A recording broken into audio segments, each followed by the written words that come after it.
Bakıda şagirdin digər məktəbliləri döydüyü iddia olunur. Hadisənin 271 nömrəli tam orta məktəbdə baş verdiyi bildirilir.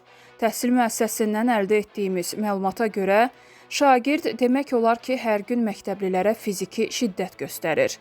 Məsələ ilə bağlı aidiyyatı quruma sorğu ünvanlanıb. Qeyd edək ki, ötən ilin əvvəlində sözü gedən məktəbdə şagirdlər arasında insident görüntüləri sosial şəbəkələrdə müzakirə mövzusu olmuşdu.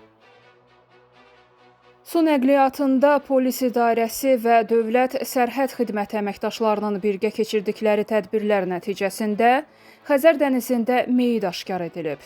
Meyit neft daşlarının yaxınlığında tapılıb. Keçirilmiş tədbirlərlə müəyyən edilib ki, meyit 13 aprel tarixində batmış balıqçı qayığında itkin düşən Kürdəmir rayon sakini 2000-ci il təvəllüdlü Osmanov Rahim Ramizoğluna məxsusdur. Meyit sudan çıxarılaraq aidiyyatı üzrə təhvil verilib, araşdırmalar davam etdirilir. Qeyd edək ki, ötən ay baş vermiş bədbəxt hadisə zamanı qayıqda olan digər balıqçının həyatı xilas edilmişdi.